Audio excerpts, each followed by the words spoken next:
Off of that complex power ranking, Charlemagne Elliott, let's deal with Ralo going on Say Cheese TV for his first interview after being released after serving, I believe, 6 to 7 years in a federal prison.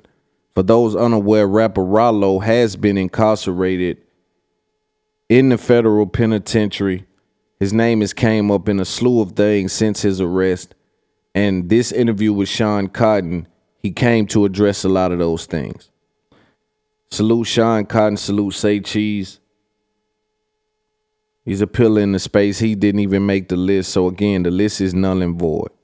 Ralo, while in jail, some of his own people from his own side, his own area came out and spoke to him having some sort of paperwork on his name, and they were coming to let people who they felt like needed to know that, yo, something is going on with his case. Ralo pushed back on that and explained that, yo, I was running some sort of play. He says he was going to pay somebody to take his case. Ralo and Boosie, because for those unaware, Boosie seems to be the one that steps up and says things about rappers who portray a certain lifestyle and then get their name caught up in something. He kind of acts as like he's policing the police shit. And so he spoke about Ralo and he clarified it, and they kind of had a back and forth. Ralo now is out of jail and he addresses some of that here in front of Sean Cotton. I want to pay attention to a little bit of that, and I want to react to it. Let's pay attention. They just be trying to do anything for Instagram, likes and views. I seen you were upset about it, but when Boosie mentioned it, you really went. The thing about people like the brother, I don't, whatever Boosie, I love the brother. You know what I'm saying? Misguidance is what causes mankind to be ignorant. You see what I mean? He was led into that dictionary. If he would have went fed, or he would have at least talked to me and said, Ralo, pull up with the paperwork and show me, because this nigga saying this about you. This nigga saying this. You could have gave me an opportunity to show you, like, look, John, this is what I'm on. But now, but with people out, generally, if a nigga say something bad about you that ain't true, or possibly they want that shit to be true. They wish that upon you. Because if a nigga, if Gold do some lame shit, or any nigga I love, if my bitch do some lame shit, if a nigga tell me a nigga fucking my bitch right now while me and you talking, I'm like, hell no, that ain't going on. It's gotta be something else to this. It's got to be something else to this. I ain't gonna let no shit, can't no nigga tell me nothing about my people without me going to my people and being able to say, hey, what's going on? You smell me? What's going on? Tell me, show me what's going on. If he would have done that, then we wouldn't be here today. If niggas would have did their investigation, their proper investigation, what's going on? Let me hear the whole phone call. Let me hear this. Let me do that. If you do your proper investigation, then you'll get the truth. You smell me? Investigate. That's what the feds do. They get their motherfucking truth. They get their facts and they prosecute your ass. Get your facts together and bring it to the table. That's what you do. You don't go do no lame shit like that to your mans or nobody. Don't do that. Don't do lame shit to nobody. Just go up there and ask them, hey, look, what's going on? And then you make a decision yourself on how to go about this. No nigga ain't finna say nothing about my mans, and I'm not finna push up on my man. Hey, John, push up. What the fuck you doing that for? I would've never did that to a nigga. I would've never did that. Have you spoke to him since? I mean, we speak through, you know, I represent Wild and Lucha. I stay down for, I talk to his mom. I do right by my people that's in jail, because I was in jail. Right. Niggas that's dead and all that type of shit. We have mutual friends. I don't be with that telling a nigga to pick a side because I fuck with this dude. You smell me? Just cause he said that or whatever, that don't deter me from fucking with Lucha mama and Lucha and shit like that. So yeah, I do right by my people. So we will always have common folk. You smell me? But you know, whenever he read, I'm not in denial. Like, let's talk. Like, whenever, I ain't got no pride issue. You know, some of these niggas, they get some money and they just think they too good. But I'm not that nigga. You smell me? You right now, you can pull up. Right now, nigga, you can come.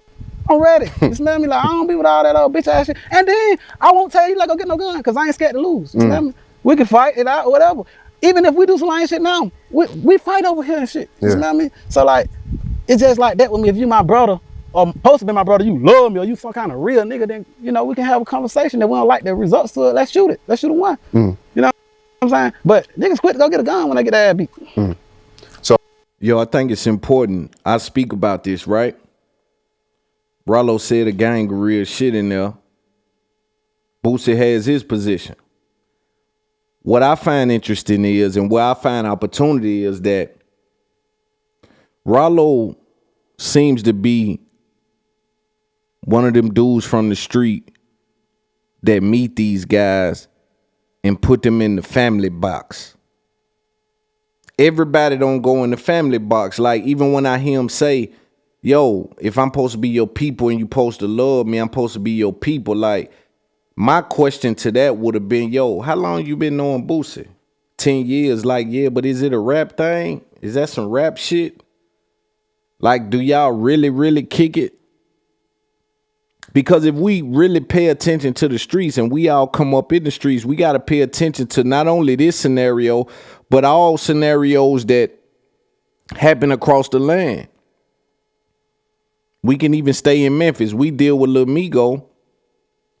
He get in a situation where a young nigga who was around him on some rap shit, double back, go in his crib and bust him down, take all this shit. And the first thing these niggas gonna say is, yo, I ain't grow up with dude. Like, he ain't really one of mine. I ain't really grow up with him. You know what I'm saying? Like, we was straight, but I ain't really grow up with that dude. Like, he ain't really my homeboy. That's how these niggas will justify whatever they do to you. You dig what I'm saying? So knowing that that's happening in the same streets that we come from, how did we then get in the rap and then meet a nigga and then say that he my family, he my brother, he love me? Because love is an action. You got to tell me what actions y'all getting from each other to where it's love. When you hear me say, yo, I got love for certain people in this industry, it's because they actions done showed me love. And so I ain't saying you can't meet real niggas through music. I ain't saying you can't meet real niggas on your journey. But if I'm Boosie, you Ralo, I'm from New Orleans, or I'm from Louisiana, you from Atlanta, and we be so quick in this game to say people is our people, but you know why? It's because this rap shit be saving a nigga life. And it be so close to, like, nigga, it be so personal. Cause you come out the streets and you get in this rap shit, and the love you get in this rap game is like no other love. You might have grew up listening to dude. You might got a certain kind of fandom associated with how you used to hustle to his music, or how you look at him going through death row, whatever it might have been. But shit, dog, I don't know how y'all just saying them your people. Again, my question would have only been in that moment, how close were you and Boosie? Was it a music relationship, or was it a street real relationship? Like, you ever see some of these niggas without their jewelry on? Every time you see a nigga, he iced up, it's at a club popping bottles, niggas high smoking weed. Like, you got to evaluate that relationship. What is that really? Not saying that it ain't, but it's like, this is what this is, homie. This is a music kind of thing, though. You dig what I'm saying? And also, I believe Boosie to be caught up in this shit too. Boosie to be caught up in, yo, when I do an interview, I'ma say whatever I think. I'ma say what I feel. You know, we seen him in that mode when he was doing all that. He also said some things about Tip. He said some other things about other people.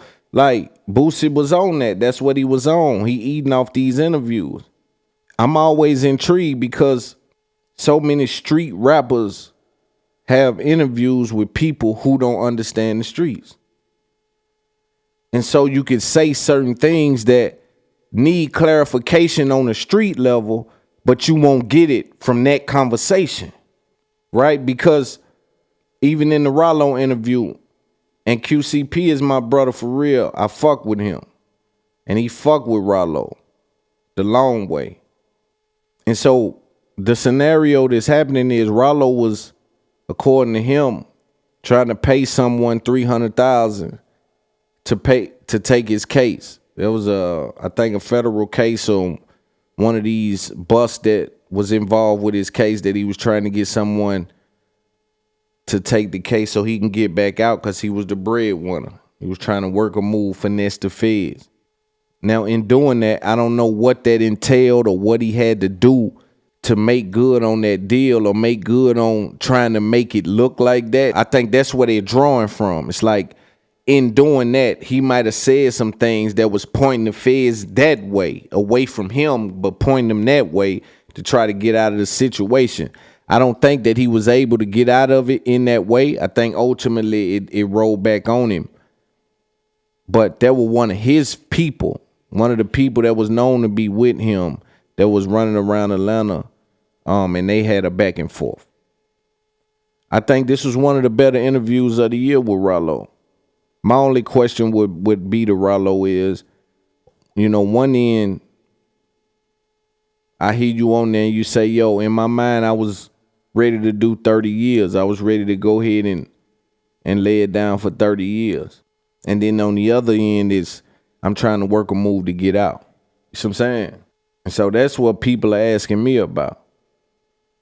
People are asking me about those two things and how they live in the same place.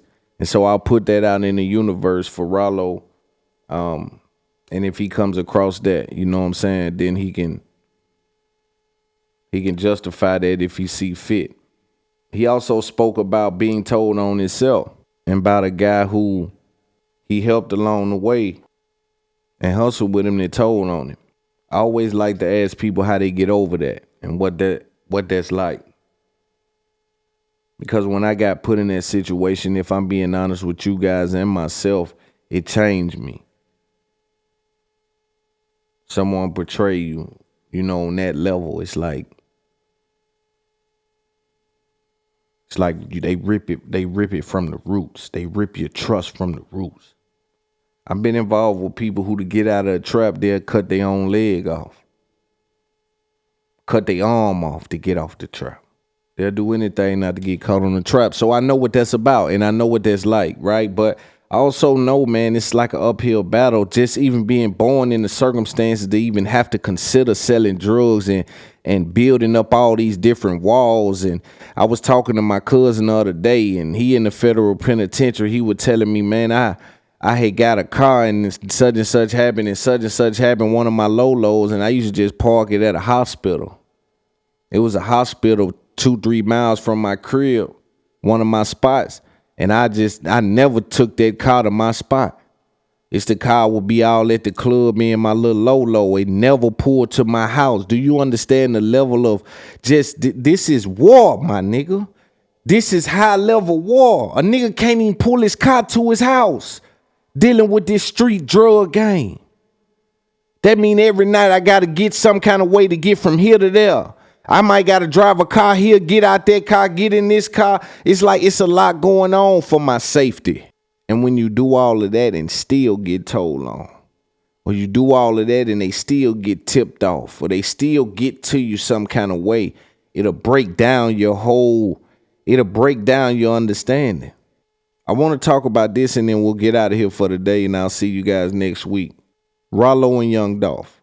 I want to speak about some of the narratives online that is surrounding Ralo and Young Dolph's scenario. For those who do not know, Ralo and Young Dolph had, from my vision, from my perspective, had a very close relationship where Dolph seemed to always be one of those guys that were looking to help street niggas get out the streets. Every single guy I got in the feds loved Dolph. And this ain't me. I don't even know Dolph. I don't know none of his people. Me and Band play cool, but I don't know none of those guys for the most part. But every nigga I speak to in the feds speak highly of Dolph. They looked at Dolph like one of those guys. And these are my people that I got a level of respect for. And so I always look at what they look at and see how the streets really feel about some of these rappers. Dolph was one of those guys that, for a lot of the guys, checked off a lot of the boxes. That's to not take anything from Yo Gotti, his family, CMG, or what they've contributed. But I've always said, a lot of the homeboys that I know, while they do respect Gotti, they got a high level of respect for Dolph and his hustle and what he stood for. Ralo is one of those guys that was around Dolph when he was alive, and Dolph blessed his game every which way, every time he could. Dolph was one of those guys want to see you really win. And I promise you, in this rap game, these rap dudes, they get infected. They get infected with a behavior that's meant for women. They get infected with a behavior that the fame, it blinds you. It places you on a path that you can't even see where you're going. You can't even digest it. It's moving so fast. They've placed you in a tornado to get your money, but they are fucking up your psyche.